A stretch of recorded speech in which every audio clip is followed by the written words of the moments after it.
First year থেকে আমার কলকাতায় থাকা শুরু।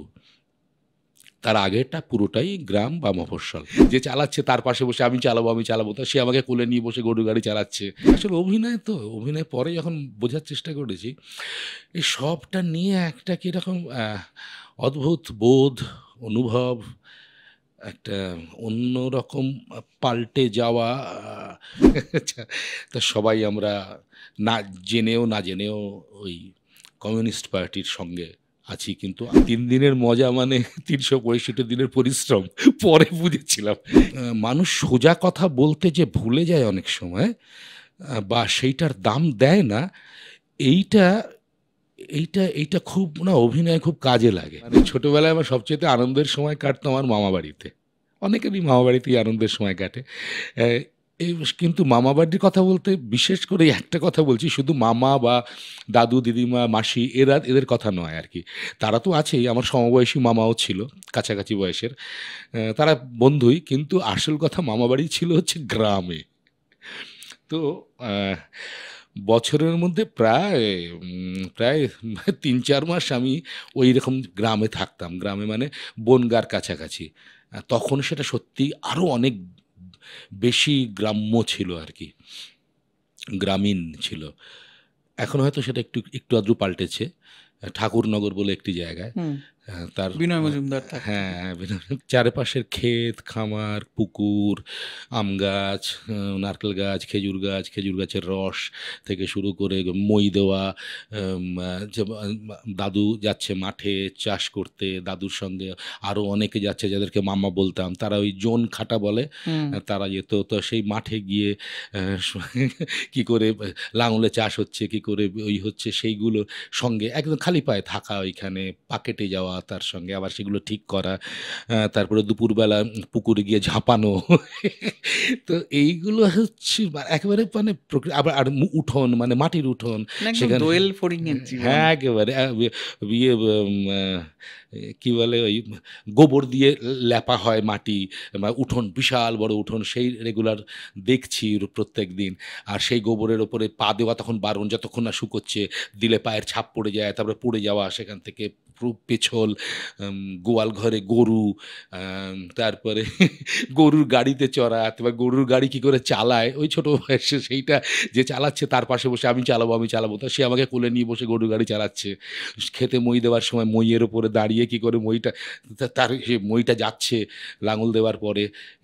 এইগুলো এমন করে কি বলবো, এমন করে ভেতরে ভালো লাগতো। সেই ভালো লাগা আজও আছে। মানে এই যখন তোমার সঙ্গে কথাগুলো বলছি, ওই জিনিসগুলো জ্যান্ত আমার কাছে আরকি সম্পূর্ণ। ওই তো প্রকৃতিটা হ্যাঁ, অনুভব হ্যাঁ, করতে এটা পারছেন। হচ্ছে ছোটবেলা। আর সেই ছোটবেলার সঙ্গে হঠাৎ উম আ রেডিওতে গান হচ্ছে, সেই গানে হঠাৎ শুনছি যে একজন লোক গান গাইছে, সে তথাকথিত নাকি সুরে, কিন্তু অপূর্ব লাগছে সেটা, পদ্মার ঢেউরে মোর শূন্য হৃদয় তুই নিয়ে যা। আর আমি সেটা নকল করার চেষ্টা করছি। আজও গ্রামের ছেলেরা যে জীবনটা কাটায় সেই জীবনটা আপনি আত্মীকরণ করেছেন হ্যাঁ, একটা বড় হ্যাঁ। করে।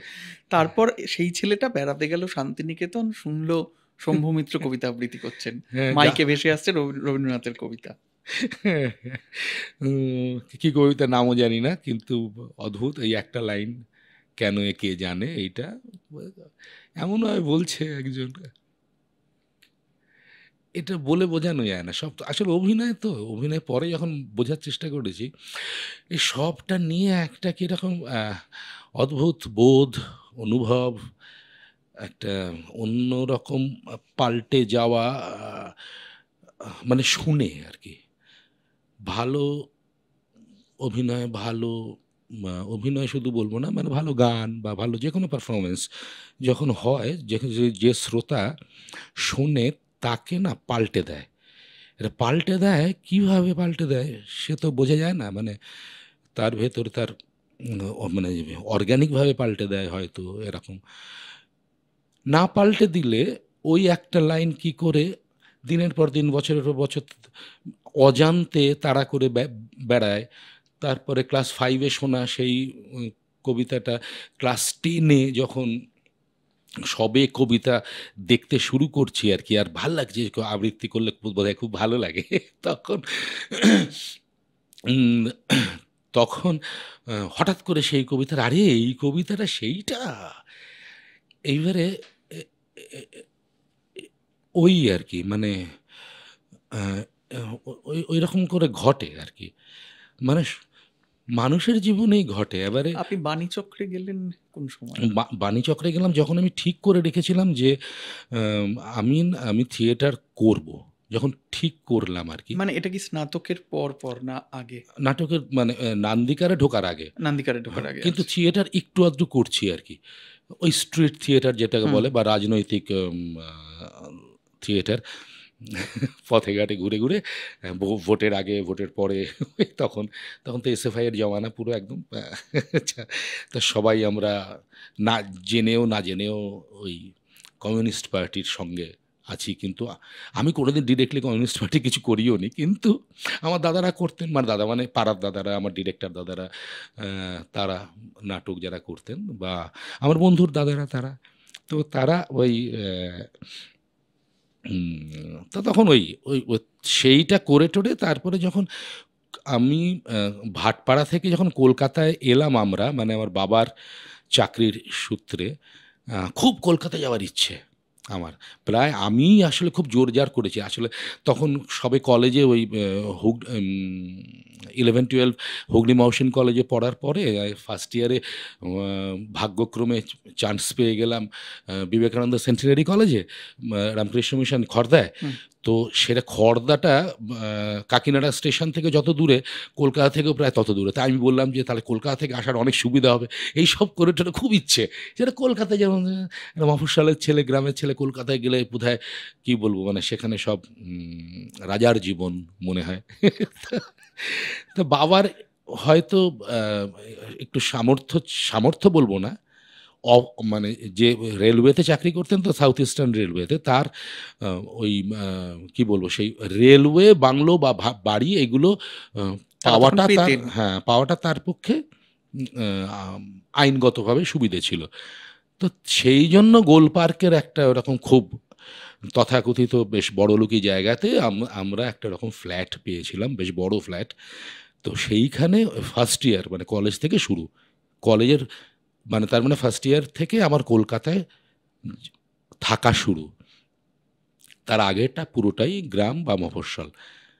আর নান্দিকারে যাচ্ছেন কি স্নাতক আ আ শেষ করার হ্যাঁ, পরে? পরে ৩ বছর পর, ৩-৪ বছর পর। আচ্ছা, আ আচ্ছা। যখন কলেজ শেষ হয়ে গেল তখন। ততদিনে গলাটা তৈরি করছেন নিজের মতো করে। তার আগে যেটা হয়েছিল নান্দিকারে ঢোকার আগে সেটা ওই যখন একাঙ্ক নাটকগুলো হতো, হুম। ওই কম্পিটিশনের মঞ্চে বা স্ট্রিট ড্রামা হতো। তা সেই পড়াশুনোতে তো খুব একটা কোনোদিন তেমন কোনো কি বলবো মানে স্ট্যান্ড করতে পারিনি, মিডিওকার একেবারে সম্পূর্ণ। তো কি ভাগ্যের দয়া ইয়েতে ফার্স্ট ডিভিশন পেয়ে গিয়েছিলাম, ইয়েতে কি বলে মাধ্যমিকে, উচ্চ মাধ্যমিকে যথারীতি সেকেন্ড ডিভিশন এরকম করে। কিন্তু ওই অভিনয় করতে গিয়ে জামশেদপুরে এখনো মনে আছে, তখন একটা একাঙ্ক নাটকে বা তখন ওই কম্পিটিশনে খুব যেতাম, তা বেশ কয়েকটাতে না ওই রকম প্রাইজ পেয়ে গেলাম, মানে একটাতে সেরা অভিনেতা। তা ভাবতে পারছো কি অবস্থা হয়, মানে আরে এত, আর তখন তো সব মানে জেলা থেকে সমস্ত বাঘা বাঘা সমস্ত দলেরা গিয়ে নাটক করতো ওই রকম মঞ্চে সমস্ত। আর জামশেদপুরে এই সমস্ত কম্পিটিশনের মঞ্চে খুব মানে প্রচুর নামকরা থিয়েটার দল যেত। তা সেইখানে ওই রকম একটা নাটক করে তার আবার আবার নৈহাটিতেও, নৈহাটির মতো জায়গাতে সেখানেও অভিনয় করে আবার প্রাইজ পেলাম সেরা অভিনেতা বলে। এইটা মনে হলো তাহলে বোধহয় আমি খুব ভালোই করছি, এটা মনে হতো হয়েছিল। তো এইগুলো ইন্সপিরেশন দেয় আর কি। তারপর ওই নান্দিকারে প্রথম হওয়ার গল্পটা বলুন। ওটা তো ওই গল্প গল্পটা আছে, বলুন। ওটা তো আছে। তো এই করতে করতে ওই তখনও ইয়ে ঢুকিনি। তারপরে ওই থার্ড ইয়ারের পরে যখন ইয়ে হলো ওই কি বলে ওই ওয়ার্কশপ হলো বিভিন্ন, কল্যাণীতে একটা ওয়ার্কশপ কল্যাণীতে হলো। একটা ওয়ার্কশপ, তুমি সব দেখি তুমি জানো। তো সেই করার পরে বেশ ভাল লাগলো তো ওয়ার্কশপ করে। ও আচ্ছা, থিয়েটার মানে এরকম সব মজার ব্যাপার আছে। আচ্ছা ঠিক আছে। তখন আপনার একজন মত বন্ধু, আমার বন্ধু তিনি এখন আমেরিকায় থাকেন। লন্ডনে থাকে, ওই নভোজিৎ বলে। হ্যাঁ, নবজিৎ। সে কস্ট অ্যাকাউন্টেন্ট এখন। তো সে বলল, "এই ওখানে হয়েছে, যাবি?" আমি বললাম, "হ্যাঁ, চ, চ, চ, চ।" তা আমি, ও আর শুভাশিস বলে একটি ছেলে আসে, আমার বন্ধু, সে এখনো থিয়েটার করে এবং ভালোভাবেই করে। শুভাশিস গাঙ্গুলি, এরা ৩ জনে মিলে চলে গেলাম কল্যাণীতে। সকাল থেকে ৩ দিন ধরে করলাম। করে খুব মজা হলো। তা তখন তো জানতাম না ৩ দিনের মজা মানে ৩৬৫ দিনের পরিশ্রম। পরে বুঝেছিলাম। কিন্তু সেই কিন্তু মজাটা খুব ভালো হলো। তা এরপরে তারপরে যখন কলেজ শেষ হলো, তখনও সেটাও এইরকম একটা হঠাৎ খবর পেলাম যে, তখন আমি চেষ্টা করছি থিয়েটারে ঢোকার। যে আমি না অভিনয় করব, কারণ অভিনয় করতে আমার খুব ভাল লাগছে। এই ভালো লাগছে এটা সবাই বলে, জানো তো? পরে এই প্রশ্ন তুমি যে করো, আমি না অদ্ভুত তারপরে ভেবেওছি, মানে এত বছর পরে, হ্যাঁ, এটা অনেকে বলে ভালো লাগা মানে কি? রসগোল্লা খাওয়াও তো ভালো লাগা। আবার তোমার ফুটবল খেলাও ভালো লাগা। তা তোমার এই থিয়েটারে ভালো লাগার সঙ্গে ভালো লাগার তফাৎ কি? এই প্রশ্ন করে অনেকে। তো সেই প্রশ্নের উত্তর দিতে গিয়ে তারপরে আ অদ্ভুত, অদ্ভুত সমস্ত আ কি বলবো? মানে আমার নিজের কাছে মনে হয় যে ভালো লাগাটার দাম আছে একটা। দামটা কেন আছে সেইটা বোঝার চেষ্টা করেছি অন্যভাবে আরকি। অ্যা এই যে কথার প্রসঙ্গে উঠলো এখন, তার এই যে ভালো লাগে, দেখো তুমি এই যে তুমি আমাকে যা জিজ্ঞেস করছো বা আমি তোমায় যা জিজ্ঞেস করব, আমি সেগুলো যখন বলছি তখন তার যুক্তি সাজাচ্ছি। বলছি কারণ, এই কারণ, ওই কারণ, ওই কারণে, যেকোনো অভিনয়ও তাই। এসব বলছি, কিন্তু দেখো সেই যুক্তিগুলো সবসময় ডিরেক্ট করছে একটা জায়গাতে, ভালো লাগার জায়গাতে। আবার কোনো একটা নাটক দেখে আমার না খুব একটা ভালো লাগেনি। ভেতরে আছে, আমি মুখে বলছি না। এইবারে তুমি আমাকে জিজ্ঞেস করছো, আচ্ছা নাটকটা কিরকম লেগেছে বা অভিনয়টা কিরকম? আমি তোমাকে অনেক কথা বলছি। হ্যাঁ, বেশ ভালো। ধরো এরকম করে শুরু করলাম, বেশ ভালো। হ্যাঁ, ওইটা খুব ভালো। ওইটা, কিন্তু আমার যুক্তি আস্তে, আস্তে, আস্তে, আস্তে মনের অজান্তে না সা সেজে যাচ্ছে কিসে? আল্টিমেটলি আমার না অত ভালো লাগেনি। এটা হয়ে যদি ওই যাচ্ছে। পরম্পরাটাকে মেলাই তাহলে বোঝা যাবে। হ্যাঁ, পরে অনেক পরে বোঝা যায়। হ্যাঁ, এইটা এইটা একটা সভ্যতার দান না কি বলবো? অভিশাপ ভগবান জানে, বা মনুষ্য জীবনের। এইটা একটা অদ্ভুত লাগে আমার। কাজেই মানুষ সোজা কথা বলতে যে ভুলে যায় অনেক সময়, বা সেইটার দাম দেয় না, এইটা এইটা খুব না অভিনয়ে খুব কাজে লাগে, বা যেকোনো শিল্পে খুব কাজে লাগে। এটা অনেক পরে বুঝতে পেরেছি, মানে এই বলতে পারছি এখন। এটা আমি আগে বলতে পারতাম না। যখন সবে শুরু করেছি বলতে পারতাম না। মানে এটা আর্টিকুলেট করা যায়নি, হ্যাঁ, না, সময় লেগেছে। হ্যাঁ। কি করে বলবো? কি করে বোঝাবো? কি করে? কিন্তু আমি এখন কাউকে ধরো জিজ্ঞেস করছি, "আচ্ছা তুই ওইটা কিরকম লাগলো?" সে তার মুখ দেখে আমাকে বুঝতে হয়। যেমন ভালো অভিনয়, তার না সবটা দেখে তুমি বুঝবে তো? তার শুধুমাত্র কথা নয়, শুনে নয়, সবটা দেখে বুঝবে। তার তো মুখ দেখে তুমি বুঝবে যে সে না আ আ খুব সহজে মুখটা তার উজ্জ্বল হয়ে উঠল না। যে নাটকটা কিরম ওই লেগেছে। আলোটা জ্বলল না। হ্যাঁ, তা তোমাকে তুমি বুঝে যাচ্ছ। আসলে তুমি বুঝতে চাও, বুঝে যাচ্ছ। না, তার না অতটা তার লাগেনি। আবার একটা অতি সাধারণ কিছু তুমি জিজ্ঞেস করেছ, তোমার হয়তো সেটা ভালো লাগেনি। তুমি জিজ্ঞেস করলে, "এটা কিরকম লাগলো?" শেষ মুহূর্তে ওই এটা হয়ে গেল। তারপরে সে যুক্তি সাজাচ্ছে। তুমি যখন তাকে বলছো, "না, এটা তো এইটা খারাপ, ওইটা ফ্ল্যাশের মতো খারাপ।" ওই আলোটা ততক্ষণে হ্যাঁ, জ্বলে গেছে। হ্যাঁ, তারপরে সেই আলোটা হয়তো চলে যাচ্ছে। কিন্তু ওইটুকুই শনাক্ত করার জন্য হ্যাঁ, যথেষ্ট। ওইটা তুমি বুঝে গেছো, কিন্তু আল্টিমেটলি ও যতই বলুক তুমি ওকে বুঝিয়ে দিলে যে না, দেখো এই থিয়েটারে বা এইটার ভেতরে, এই গানটার ভেতরে কিছু নেই। এর এটা কোনো সমাজের কোনো মঙ্গল সাধন করছে না, কোনো মেসেজ নেই, কোনো বার্তা নেই। এরকম নাটক কেন করছো? কেন কি এসব তুমি খুব বুঝিয়ে দিলে। সে না তোমার যুক্তির পাশে, তোমার বিদ্যার পাশে, তোমার পাওয়ার অফ ভোকাবুলারির পাশে সে একটু স্তিমিত হয়ে গেল। ডাউন হয়ে গেল। কিন্তু তার মনে, মনে ভালো লাগাটা রয়েই গেল। তুমি কিন্তু তাকে নড়াতে পারলে না আসলে। আসলে তুমি তাকে জোর করে তোমার পাওয়ার দিয়ে, ক্ষমতা তাকে দিয়ে চুপ তাকে, করালাম। হ্যাঁ, চুপ করালে তুমি। তো এই সত্যগুলো অনেক পরে বোঝা যায় আরকি।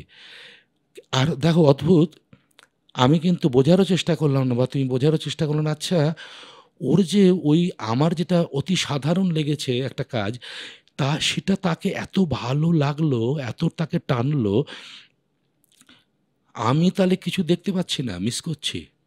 আমি কি দেখতে পাচ্ছি না? ওই সত্যটা কি? সেই সত্যটা কি আমি সত্যি বুঝেছি?